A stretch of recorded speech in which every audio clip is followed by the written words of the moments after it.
नमस्कार, Haribhoomi news bulletin में आपका स्वागत है। आज 19 मई 2025 को वैशाख माह के कृष्ण पक्ष की सप्तमी तिथि है। राहु काल सुबह 7:20 से 9:01 तक रहेगा। हरियाणा में आज मौसम परिवर्तनशील व गर्म रहने की संभावना है। राज्य के उत्तरी क्षेत्रों के जिलों में 19 से 20 मई को कुछ स्थानों पर हवा के साथ छिटपुट बूंदाबांदी या हल्की बारिश हो सकती है। अब नजर डालते हैं आज के प्रमुख हेडलाइंस पर। इंडियन आर्मी बोली, भारत पाकिस्तान के डीजीएमओ में बनी सीज फायर पर सहमति की कोई एक्सपायरी डेट नहीं, शांति कायम रहेगी। भारत में मोस्ट वांटेड आतंकवादी सैफुल्लाह को पाकिस्तान में मौत के घाट उतारा, कई बम धमाकों में था वांछित। भारत के 59 सदस्यों वाले 7 ग्रुप पूरी दुनिया में जाकर खोलेंगे पाकिस्तान व आतंकवाद की पोल, 51 नेता और 8 राजदूत शामिल। बसपा सुप्रीमो मायावती ने अपने भतीजे को पार्टी में दोबारा एंट्री दी, नंबर 2 की पोजीशन बनाया चीफ नेशनल कोऑर्डिनेटर। तमिलनाडु के सीएम ने गैर भाजपा शासित 8 राज्यों के सीएम को लिखी चिट्ठी, राष्ट्रपति वर्ष से सुप्रीम कोर्ट मामले में विरोध जताने की अपील। इसरो के 101वें सैटेलाइट का लॉन्च विफल, PSLV-C 61 की तीसरे स्टेज में गड़बड़ी आई। हिसार के हांसी में ईंट भट्ठे से 26 बांग्लादेशी पकड़े, बॉर्डर पर छोड़ा जाएगा। पाकिस्तान के लिए जासूसी करने के शक में गुरुद्वारा प्रबंधन कमेटी के सुपरवाइजर को पकड़ने पर मचा हड़कंप, हिसार की यूट्यूबर ज्योति से जुड़ रहे थे तार। अब खबरें विस्तार से।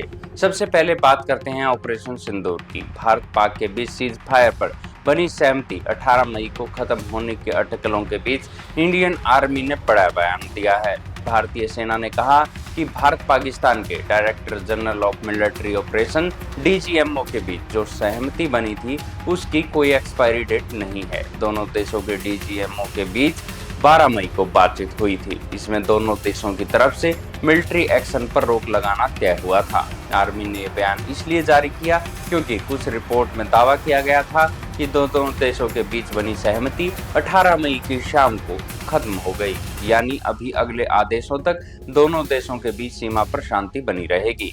इधर DGMO lieutenant general Rajiv Ghai ने राहुल गांधी के विदेश मंत्री पर लगाए आरोपों पर कहा कि ऑपरेशन सिंदूर शुरू होने के बाद हमने पाकिस्तान को चेतावनी दी थी कि हम आतंक के अड्डों पर हमला करेंगे। पाकिस्तान ने बातचीत से इनकार कर दिया और जवाबी कार्रवाई की धमकी दी थी।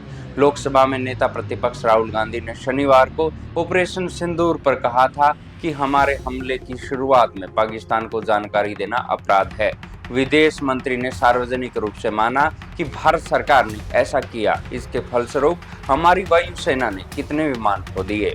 अब भारत पाक विवाद के बारे में एक और बड़ी खबर। पूरी दुनिया में जाकर पाकिस्तान व आतंकवाद की पोल खोलने के लिए केंद्र सरकार ने शनिवार देर रात 59 सदस्यों वाले डेलीगेशन की घोषणा की। इसमें 51 नेता और 8 राजदूत हैं। एनडीए के 31 और 20 दूसरे दलों के हैं। इनमें 3 कांग्रेस नेता भी शामिल है। ये डेलीगेशन दुनिया के बड़े देशों, खासकर संयुक्त राष्ट्र परिषद के सदस्य देशों का दौरा करेगा। वहाँ ऑपरेशन सिंदूर और पाकिस्तान पर आयोजित आतंकवाद पर भारत का रुख रखेगा। डेलीगेशन के 23 और 24 मई को भारत से रवाना होने की बात कही जा रही है। इस डेलीगेशन को 7 ग्रुप में बांटा गया है। हर ग्रुप में एक सांसद को लीडर बनाया गया है। प्रत्येक ग्रुप में 8 से 9 सदस्य होंगे। इनमें 6 से 7 सांसद और एक सीनियर लीडर और दोस्त शामिल रहेंगे। सभी डेलीगेशन में कम से कम एक मुस्लिम प्रतिनिधि को भी रखा गया है, चाहे वो राजनेता हो या राजदूत हो। कांग्रेस सांसद शशि थरूर को अमेरिका सहित 5 देशों में जाने वाले डेलीगेशन की कमान सौंपी गई है। ग्रुप ए की कमान भाजपा के सांसद बेअंत पांडा और ग्रुप 2 की जिम्मेदारी भाजपा के रविशंकर प्रसाद, ग्रुप 3 की जेडीयू के नेता संजय कुमार झा, ग्रुप 4 की शिवसेना सांसद श्रीकांत शिंदे, ग्रुप 5 की शशि थरूर, ग्रुप 6 की डीएमके सांसद कोनी मोदी और ग्रुप 7 की जिम्मेदारी एनसीपी एससीपी सांसद सुप्रिया सुले के हाथ है। केंद्रीय संसदीय मंत्री किरण रिजिजू ने एक्स पर पोस्ट पर लिखा, एक मिशन, एक संदेश और एक भारत। सर्वदलीय प्रतिनिधित्व मंडल जल्द ही ऑपरेशन सिंदूर के तहत प्रमुख देशों से मिलेंगे जो आतंकवाद के खिलाफ हमारे सामूहिक संकल्प को बताएंगे। अब पाकिस्तान से जुड़ी एक और बड़ी खबर। भारत में कई आतंकी हमलों में मोस्ट वांटेड अबू सैफुल्लाह को पाकिस्तान में मौत के घाट उतार दिया गया है। लश्कर-ए-तौयबा और जमात आतंकवादी रजुल्लाह निजवानी उर्फ सैफुल्लाह को पाकिस्तान के सिंध के मतली फलकारा चौक के पास अज्ञात हमलावरों ने गोली मार दी। सैफुल्लाह नेपाल में लश्कर के मॉड्यूल पर विनोद कुमार के नाम से काम कर रहा था। सैफुल्लाह भारत में आतंकियों की घुसपैठ और आर्थिक मदद जुटाने जैसे गंभीर अपराधों को अंजाम दे रहा था। मीडिया रिपोर्ट के मुताबिक सैफुल्लाह लश्कर के ऑपरेशन कमांडर आजम चीमा उर्फ बाबाजी का सहयोगी था। वो 2006 में नागपुर के आरएसएस मुख्यालय पर हुए हमले में शामिल था। इसके अलावा 2008 में उत्तर प्रदेश के रामपुर में सीआरपीएफ के कैंप पर हुए आतंकी हमले और 2005 में आईआईएससी बेंगलुरु पर हमले की साजिश का मास्टरमाइंड था। अब बड़ी खबर बसपा से। बसपा सुप्रीमो मायावती ने एक बार फिर भतीजे आकाश आनंद को बड़ी जिम्मेदारी दी है। आकाश को चीफ नेशनल कोऑर्डिनेटर बनाया गया है।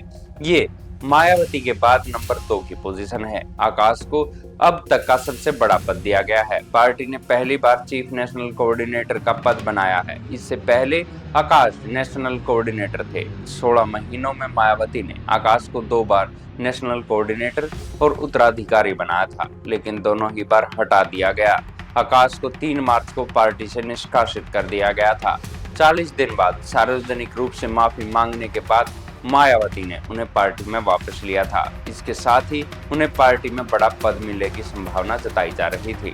अब खबर तमिलनाडु से। तमिलनाडु के मुख्यमंत्री एम.के. स्टालिन ने रविवार को पश्चिम बंगाल, कर्नाटक, हिमाचल प्रदेश, तेलंगाना, केरल, झारखंड, पंजाब और जम्मू कश्मीर के मुख्यमंत्रियों को चिट्ठी लिखी।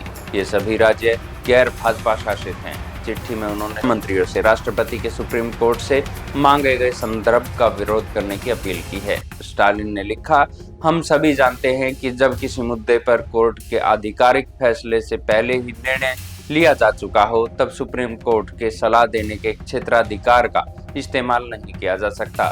फिर भी भाजपा सरकार ने राष्ट्रपति पर संदर्भ मांगने के लिए जोर दिया, जो उनके भयानक इरादे जताता है। स्टालिन ने कहा कि हमें कोर्ट में कानूनी रणनीति पेश करनी चाहिए, साथ ही संविधान के मूल ढांचे की रक्षा करने के लिए एक मोर्चा बनाना चाहिए, जैसा कि सुप्रीम कोर्ट ने अपने ऐतिहासिक निर्णय में बरकरार रखा है। ये मामला तमिलनाडु गवर्नर और राज्य सरकार के बीच हुए विवाद से उठा था। यहाँ गवर्नर ने राज्य सरकार के बिल रोक कर रखे थे। सुप्रीम कोर्ट ने 8 अप्रैल को अपने आदेश में कहा था कि राज्यपाल के पास कोई वीटो पावर नहीं है। साथ ही राष्ट्रपति के भी बिलों पर फैसला लेने की समय सीमा तय कर दी गई थी। अगली खबर इसरो से। इसरो का 101वां सैटेलाइट मिशन तकनीकी कारणों की वजह से फेल हो गया। इसरो ने रविवार सुबह 5:59 पर श्रीहरिकोटा से सतीश धवन अंतरिक्ष केंद्र से पोलर सैटेलाइट लॉन्चिंग व्हीकल के जरिए अपना 101वां सैटेलाइट अर्थ ऑर्बिटर सैटेलाइट लॉन्च किया, लेकिन यह लॉन्चिंग सफल नहीं हो सकी। इसरो चीफ वी नारायणन ने कहा कि आज 101वें प्रक्षेपण का प्रयास किया गया। PSLV-C 61 का प्रदर्शन दूसरे चरण तक सामान्य था। तीसरे चरण में ऑब्जर्वेशन के कारण मिशन पूरा नहीं हो सका। EOS 09 को खास तौर पर घुसपैठ या संदिग्ध गतिविधियों का पता लगाने के लिए डिजाइन किया गया था। इसे पहलगाम आतंकी हमले और ऑपरेशन सिंदूर के बाद एंटी टेररिस्ट ऑपरेशन के लिए महत्वपूर्ण माना जा रहा है। अब खबरें हरियाणा से। हिसार जिले के हांसी में अवैध रूप से रह रहे 26 बांग्लादेशी नागरिकों को हिरासत में ले लिया गया है। एक सप्ताह के अंदर ये दूसरा मामला है। शहर थाना पुलिस ने गुप्त सूचना के आधार पर हांसी तोशाम रोड स्थित कोहिनूर ईंट भट्टे में शनिवार 26 बांग्लादेशी नागरिकों को पकड़ा है। इनमें 8 पुरुष, 5 महिलाएं और 13 बच्चे शामिल हैं। सभी को शहर थाना हांसी लाकर पूछताछ की गई। रात को हांसी की एक धर्मशाला में इन सभी नागरिकों को कड़ी सुरक्षा के साथ ठहराया गया। पिछले रविवार को भी हांसी के 39 बांग्लादेशी नागरिकों को पकड़ा गया था। इन्हें बांग्लादेश बॉर्डर पर BSF के हवाले कर टीम रविवार को ही लौटी है। पुलिस और खुफिया एजेंसियां अब हांसी के विभिन्न ईंट भट्टों की जांच कर रही है। हालांकि ये आशंका जताई जा रही है कि इन जगहों पर विदेशी नागरिकों को मजदूरी पर रखा गया है। नूह में भी ऐसा ही मामला सामने आया था। अब पाकिस्तानी जासूसी से जुड़ी एक खबर। कुरुक्षेत्र में पाकिस्तान से ली जासूसी करने के शक में हिसार एसटीएफ ने हरियाणा सिख गुरुद्वारा प्रबंधन कमेटी के सुपरवाइजर हरकीत सिंह को पूछताछ के लिए पकड़ा। उन्हें 24 घंटे की पूछताछ के बाद छोड़ दिया गया है। बताया जा रहा है कि उनके तार हिसार में जासूसी के आरोपों में पकड़ी गई यूट्यूबर ज्योति मल्होत्रा के साथ जुड़े हुए हैं। इस वजह से उनसे इतनी लंबी पूछताछ की गई। हरकीत सिंह ने कुरुक्षेत्र से पाकिस्तान जाने वाली संगत का वीजा लगवाने का काम भी देखता है। पिछले महीने ही वैसाखी पर्व पर 300 से ज्यादा संगत का जत्था कुरुक्षेत्र के ऐतिहासिक गुरुद्वारे से पाकिस्तान के गुरुधाम के दर्शनों के लिए रवाना हुआ था। पिछले साल पाकिस्तानी हाई कमीशन की ओर से हुए कार्यक्रम में हरकीत सिंह ने शिरकत की थी। इस कार्यक्रम में यूट्यूबर ज्योति मल्होत्रा भी शामिल हुई थी। ऐसी ही खबरों से जुड़े रहने के लिए देखते रहिए हरिभूमि टीवी। और अगर खबरों को विस्तार से जानना है तो हरिभूमि अखबार पढ़े या हरिभूमि की वेबसाइट पर जाएं।